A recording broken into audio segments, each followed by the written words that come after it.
सोचिए एक ऐसी आवाज जो आपको पागल कर दे पर आपके अलावा किसी और को सुनाई ना दे। न्यू मैक्सिको के कस्बे ताओस में 90 की दहाई में एक अजीब सी गूंज सुनाई देने लगी। ये आवाज बिल्कुल किसी दूर खड़े डीजल इंजन जैसी है जो घर की दीवारों को कपकपा देती है।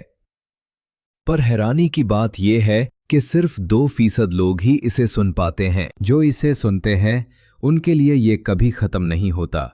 ये उनका नींद में भी पीछा नहीं छोड़ता। साइंसदानों ने दुनिया के बेहतरीन माइक्रोफोन से इसे रिकॉर्ड करने की कोशिश की। नतीजा बिल्कुल खामोशी।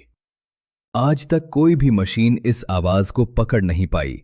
कुछ कहते हैं ये हुकूमत का कोई खुफिया तजुर्बा है या जमीन के नीचे बनी फौजी छावनी। दूसरे मानते हैं कि ये खुद जमीन की आवाज है जो हमें सुनाई नहीं देनी चाहिए। तिब्बी माहिरीन ने लोगों की जांच की पर उनके कान बिल्कुल सही थे।